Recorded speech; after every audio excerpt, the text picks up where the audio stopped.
quickly jump right into it. My presentation 3 is titled Facebook Victims No More. This will make a little more sense later in the presentation, so we'll come back to this. But I want to start the presentation about last time, just so we can get caught up. I talked about how Facebook collects information, what we give Facebook in terms of our privacy and whatnot, what Facebook entitles does with this information, how they sell to advertisers and such, and what can happen if your information is given out. So that's just a quick overview of what I talked about last time. This presentation, as we know, is a persuasive presentation. It is to, I'm pretty much trying to show you how we can protect ourselves. We don't have to be victims. We can do things. We actually do have a voice. Sometimes we get this feeling that we really don't have, we can't really do anything. We're just one person. It's not really the case in this. You can make a difference. All right. This is the outline of my presentation. You're responsible for everything Facebook has collected. Client interpretations of Facebook's terms of service agreement, and establishing damage control for past mistakes. One of the reasons I picked this topic, or one of the reasons I want to start this presentation off, is to tell a story about my first class in this. Start of this semester, I had a senior seminar class. One of the first things we talked about was our image. What we can do to protect ourselves from future employers. Of course, we're talking about rants, raves, bad pictures and stuff. We're all very familiar with this.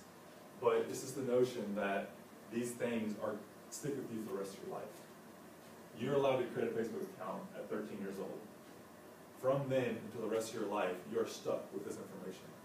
You're stuck with stupid posts. You're stuck with pictures.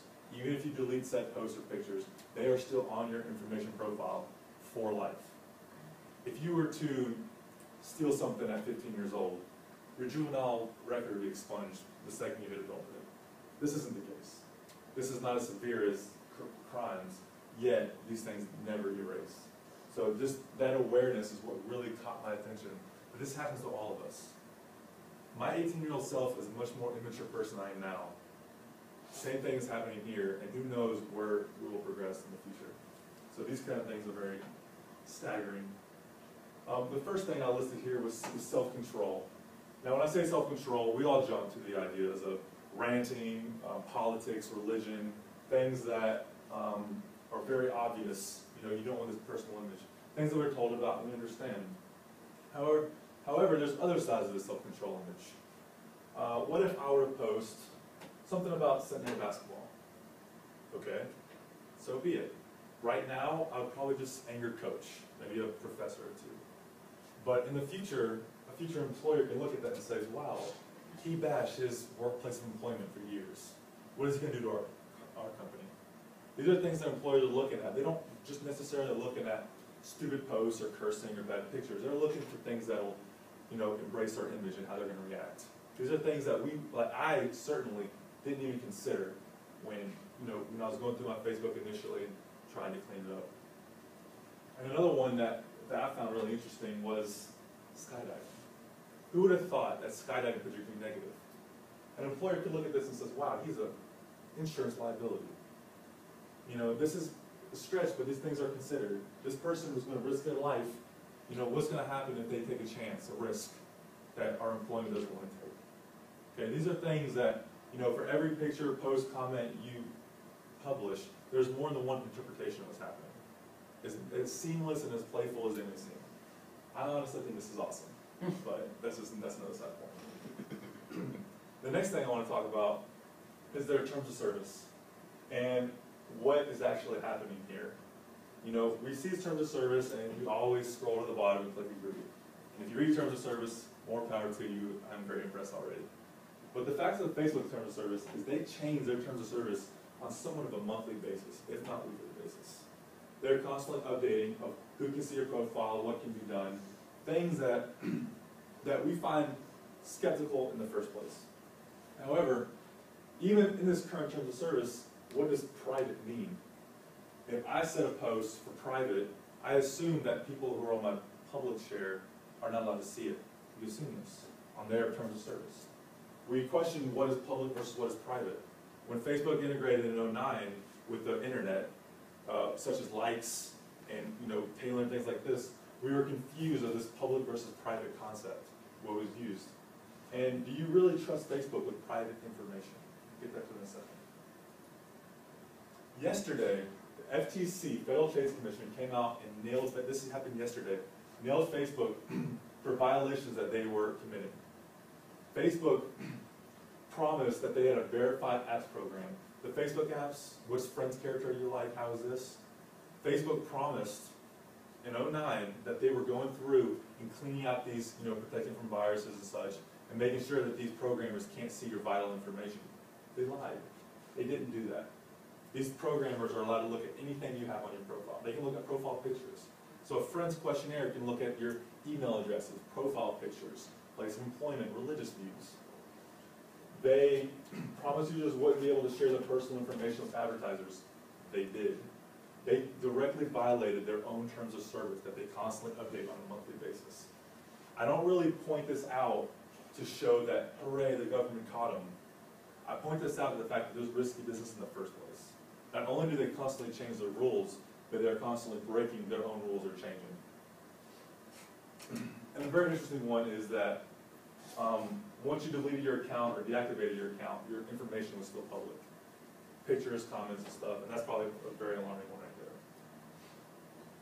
there. The terms of the deal, Facebook agreed to have audits for the next 20 years. Every 2 years they'll have private audits to try to look over these things. So it's not total chaos. There's a little structure here. And in the future, if any more of these violations occur, $16,000 per day per violation. Sounds excessive. I doubt it'll be that high. It's kind of insane. But there are steps being in place, and there are government things looking at, but it still boils down to the point that you're responsible for your own information. The majority of the information that is on you about Facebook is stuff that you posted. Yeah, your friend might have posted a picture online that's not so flattering. Fine. But you can untag that picture and try to have some damage control. But the majority of the information that's on you is self-inflicted. Okay, so the third presence of my presentation is damage control. If this information cannot be deleted, what can I do? What am I able to do? What are my options? How can I protect myself? Well, early in my presentation, hold on, it's too small. All right, here we go. Early in my presentation, I talked about, or my first presentation, I talked about Reputation Defender, how they caught, this Jessica Bennett's information so quick. Well, here's the actual website. You can go on there, it's a service fee. Since you can't actually delete information from Facebook, the side thing you can do is you can bury the information. So if you, in college, posted stuff you want found, you would hire this company, and they would constantly send feeds to your Facebook and bury anything to almost, no one would ever go down and look that far. That is the concept of these companies, and they can pretty much guarantee that these things will never really be found. I'm sure if you're running for political office, they'll catch it, but for the average Joe, this is a very strong option. And this isn't the only one. There's numerous of these websites that protect yourselves. They're kind of expensive, so I guess the cheapest, most efficient way is to try to limit now things. So to really bring back, to close this presentation up, we are responsible for everything that Facebook has collected. The cloud interpretations of Facebook's terms of agreement and the damage control. We don't have to be juveniles when working with our presentation. We can move forward. We can do things right. We can start fresh now. We are young enough in our lives to where future employers aren't going to take us seriously at this point. And that's a good thing. That is something that we can look positive to. We don't have to worry about these things. As long as we start taking action now, looking forward to now, and making sure that these things don't happen to us, we can pretty much protect ourselves from anything that happens. Those who are excited, that's okay.